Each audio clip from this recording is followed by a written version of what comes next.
এবার আপনাদের নিয়ে যাব লিন্ডসে স্ট্রিট চত্বরে, সেখানেও কিন্তু পুলিশের ব্যারিকেড এবং দূরত্ব রেখে রয়েছেন আন্দোলনকারীরা। সুকান্ত মুখোপাধ্যায় আমাদের প্রতিনিধি সরাসরি রয়েছেন আমাদের সঙ্গে। অর্ণব, আন্দোলনকারীরা এই মুহূর্তে তারা ঠিক কি করছেন? একেবারে অবস্থান করবেন এটাই সিদ্ধান্ত?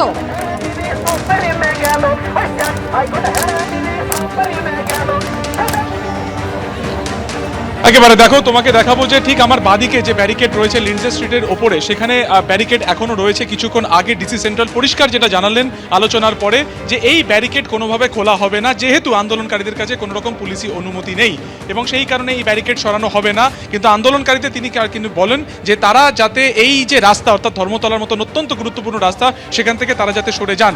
যদিও এই মুহূর্তে আন্দোলনকারীদের যেটা তাদের যেটা অবস্থান, যে তারা কোনোভাবে রাস্তা ছাড়বেন না, রাজপথ ছাড়বেন না, তারা এখানে আন্দোলন করবেন। এবং ডরিনা ক্রসিং, যা অত্যন্ত গুরুত্বপূর্ণ রাস্তা, যা শিয়ালদার সাথে এসএন ব্যানার্জি হয়ে ধর্মতলার দিকে আসে এবং এই নর্থ কলকাতা বা সাউথ কলকাতা বিভিন্ন জায়গাতে সেই রাস্তা চলে যায়, সেইখানটাতে তারা অবস্থান বিক্ষোভ করবেন। ফলত দেখতে পাচ্ছ যে এই যে ধর্মতলাটা বিশাল যে অংশ, সেখানে ঠিক সামনে যেখানে পতাকা দেখা যাচ্ছে, সেখানে আন্দোলনকারীরা অর্থাৎ ডরিনা ক্রসিংয়ে তারা বসে পড়েছেন, তারা সেখানে প্রতিবাদ করছেন। অন্যদিকে এই যে বিভিন্ন যে দোকানপাট কিছু বন্ধ করে দেওয়া হয়েছে, তার একটা প্রান্তে সেখানে কিন্তু ব্যারিকেড করে দেওয়া হয়েছে। ফলত প্রশ্ন উঠছে যে এই যে যানবাহন, সেগুলো কি কন্ডিশনে রয়েছে। বেশ কিছু একেবারে ট্রাফিকের একটা প্রেশার কিন্তু ধর্মতলার উপরে থাকে, সেটাকে আপাতত ডাইভার্ট করা হয়েছে। নর্থ কলকাতা থেকে অর্থাৎ সেন্ট্রাল এভিনিউ থেকে যে সমস্ত গাড়িগুলি আসছে, সেগুলোকে লালবাজার থেকে ঘুরিয়ে দেওয়া হচ্ছে। লালবাজার থেকে সেইগুলো একেবারে চলে যাচ্ছে বিবিধি বাগ হয়ে, সেটি দক্ষিণের দিকে চলে যাচ্ছে। কিছু রাস্তা ঘুরিয়ে দেওয়া হচ্ছে পার্ক স্ট্রিট থেকে, যেগুলো একেবারে রেড রোড হয়ে সেগুলো অন্যদিকে চলে যাবে। আর কিছু রাস্তা আছে যেগুলোকে একেবারে সরাসরি সেন্ট্রাল এভিনিউ থেকে ঘুরিয়ে দেওয়া হচ্ছে শিয়ালদার দিকে। ফলত আপাতত যতক্ষণ না এই আন্দোলন পুরোপুরি উঠছে ধর্মতলার উপর থেকে, এইভাবে কিন্তু বেশ কিছু রাস্তাকে ডাইভার্ট করে দেওয়া হয়েছে। আমরা জানি যে উচ্চ মাধ্যমিক পরীক্ষা চলছে, ফলত সব কিছু মিলিয়ে অফিস আওয়ার্সের মধ্যে থেকে এই যে ধর্মতলার মতন জায়গা, সেটাকে বন্ধ রাখার ফলে কিন্তু প্রচুর যারা সাধারণ মানুষ রয়েছেন, তারা কিন্তু ভুক্তভোগী হচ্ছেন। আর একবার তোমাকে ছবিটা দেখাবো, ধর্মতলা পুরোপুরি বন্ধ। কিছুক্ষণ আগে আন্দোলনকারীরা ডিসি সেন্ট্রালের সাথে কথা বলতে এসেছিলেন, এবং তখন কিন্তু ডিসি সেন্ট্রাল তাদেরকে পরিষ্কার জানিয়ে দেন যে এই ব্যারিকেড খোলা হবে না, যেহেতু পুলিশের অনুমতি নেই। এবং তারপরই আন্দোলনকারীরা তারা সিদ্ধান্ত নেন যে যতক্ষণ না ব্যারিকেড খোলা হবে, ততক্ষণ তারা কিন্তু রাস্তা অবরোধ করে রাখবেন। ফলত এই যে একটা মানে দুপক্ষের উপরে একটা যে প্রেশার তৈরি করছে, সেই প্রেশারে এই টালবাহানা কতক্ষণ চলে, কতক্ষণ এই ডকুমেন্টটি রাস্তা বন্ধ থাকে, সেটাই কিন্তু এই মুহূর্তে দেখান। সুকান্ত, তুমি আমাদের সঙ্গে থাকো। ধর্মতলা মোড় পুরোপুরি অবরুদ্ধ, কালীঘাট অভিযানে ডাক দেওয়া হয়েছে। আপনারা জানেন যে সুপ্রিম কোর্টে ডিএ রায় কার্যকরের দাবিতে সংগ্রামী যৌথ মঞ্চ সহ সরকারি কর্মচারীদের একাধিক সংগঠন রয়েছে, তারা রাস্তা অবরোধ করে রেখেছে।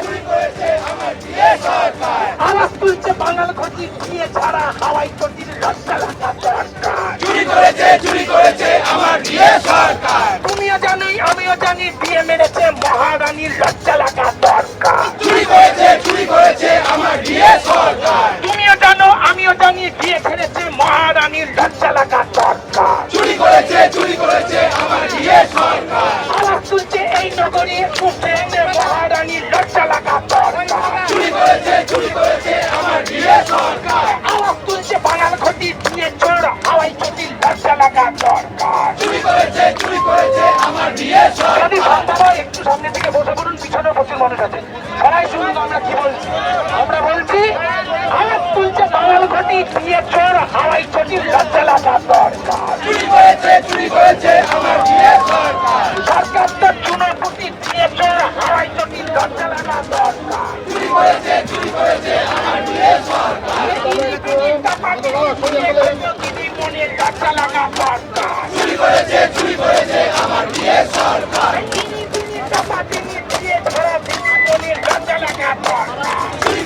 চুরি করেছে আমার ডিএ সরকার। সাদা সাদা কালা কালা ডিএ দিতে কিসের জ্বালা, আওয়াজ তোলা দরকার। চুরি করেছে চলতে তলার ঢোল বলো হরি বল হরি বল। হাইকোর্ট হেরে দিদি সুপ্রিমে গেল, হাইকোর্ট হেরে দিদি সুপ্রিমে গেল। শেষায় গিয়ে দিদি মনি কোষে চড় খেলো, বলো হরি বল বলো হরি বল। ফেসে গেল চলতে তলার ঢোল বলো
সংগ্রামী যৌথ মঞ্চের আহ্বায়ক ভাস্কর ঘোষ কি বলছেন শুনুন।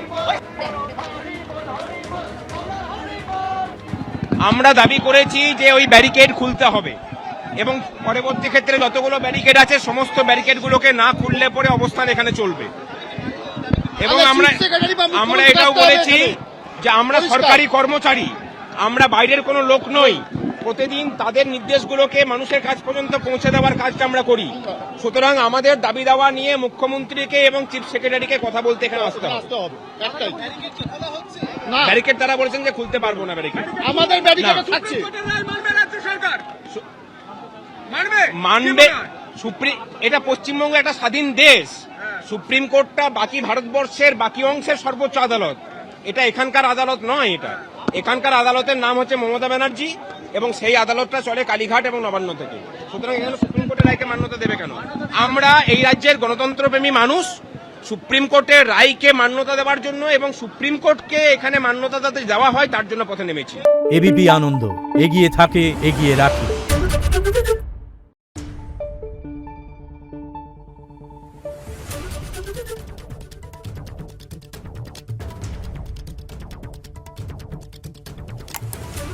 Thank you.